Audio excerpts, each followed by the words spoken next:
So now here student, let's see how dynamically the array can be defined. It means how the user can input values to a array variable. So I'm just declaring a variable at first. Okay, n equal to new. As we know in previous video that array dynamically can be defined like this. Okay, array dynamically can be defined like this. So now what about how I can enter data into it? Fine. So let's take a loop, that is for loop. So for where a or I, chalo, let's take I because index. So I equal to 0, I less than, suppose I want to provide 5 numbers to it, and I plus plus. As we know before in other programming languages that array, sorry, in case of array, when we provide the number from user side, when user wants to input the data, in that case the loop has to be used. So we have written the loop, then the n, the value, the value will be stored in n. So how? Now n of 0 or n of I, n of I is what? N of 0, later on it will be n of 1. What value it will keep? Let's take here prompt. Prompt is a inbuilt method like allot. Okay, so what the prompt method will do, now it will prompt a message to the user to input the number, and that number it will transport to n of I. It means n of 0, later on n of 1, n of 2. So this is how the loop supposed to continue. At last, just roughly I'm doing at first. So at last I'm just printing any of the value like document.write. I'm suppose printing the value of n of 3. I want to see the n of 3. Okay, let's try this much first. Let's see how it is working, whether it is working or not. Refreshing, running. See, this is the prompt box. It is asking here enter number. So I provide the number. Again it is asking why? 5 times it will ask you, because 5 times your loop is continuing. So see, 7 it is printing. I think in between the third place I gave 7. That's why it is providing 7. Because here we have given here n of 3. So n of 3 might be the 7th value. That's why it is printing 7. For example, suppose we want to print all the values. So we can provide here the loop. Again, I can provide the loop where I can write here n of I, so that all the values will get printed. So keep the bracket, which is not mandatory, but still. So now let's check. I'm providing here. Once I click on the button, thereafter I'm providing the numbers. Okay, all 5 numbers I provided, and it is printing 1, 2, 3, 4, 5. All the numbers is printing. It's not providing the gap in between. So how can we provide?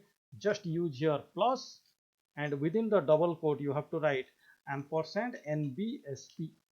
No break space you need to provide. So this is how. Let's check how it is coming, whether it is coming or not. Providing the numbers, check. Yeah, very nicely it is coming on screen.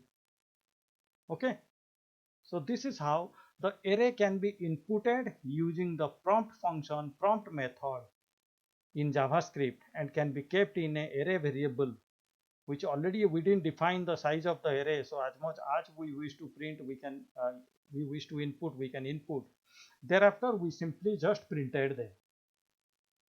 Okay, now I'm trying here one more example. I'm trying here one more example where I will use the length method. I will use the length method so that you can understand how the length method is getting used. So let's go for new program. I'm just copying the entire code so that I need not to write it again and again. So I'm just saving example 3,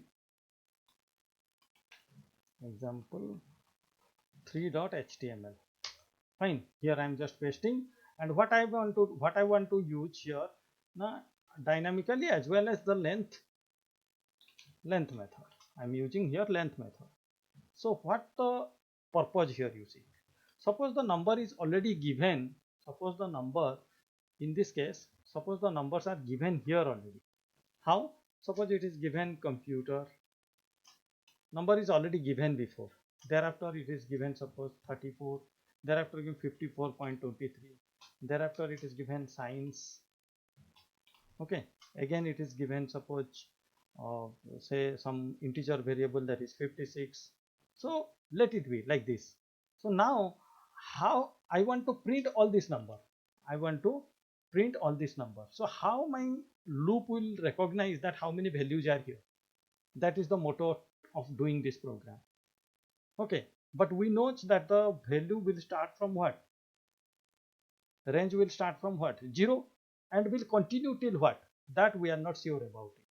So what we can do in this case, here we can specify, as we don't know how long the values are there in the program, how long the values are assigned in the program. So we can simply make here the variable name, that is n. I took from here n dot length. It means what? Because of I don't know how many values are there, so let me try till length. Let me try till as much as values it has. Okay, let's see how it's working. Yes, it is asking the number. Why? Oh, sorry, this is example number 2 I'm running. So in this case, I need to use example number 3. Yes.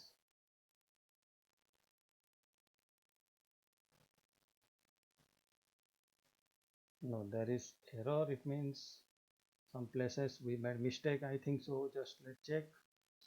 So let's find out where the error is. Is there any gap or what? No, there is no gap. So array is defined with how many value? 1, 2, 3, 4, 5 values. No problem. As much as value I wish I can give. So let's try again once. Going to the browser, refresh. This is example number 2, students. So let's make it 3. Let's make it 3. Enter. Yes. Now, yes, it's printing 1, 2, 3, 4, 5. See, it is printing here the 5 values. So as we had 5 number of values here, so automatically it is taking the length of that object, that is n, and it is dragging the value from the 0 and continuing the loop from 0 till the length of the array. Suppose I am increasing here some value. For example, here I am making some content, like suppose Java, and one I am making script. So I added 2 more values. Let's see automatically it is recognizing or not. So refreshing, see, it is adding those values to array, to output. Fine. So what we came to know here, not only we are here, no need of specifying dynamically, here static only, because the values are known before. Okay, so here what we learn now, how the length function can be used if we don't know about the number of content we are having in the array variable. So in that case we can use the length function, length method. Hope all of you understood the concept of length function, as well as previously I have shown you the array, the concept in 2 ways, how dynamically it can be uh, data can be inputted using prompt method. Okay,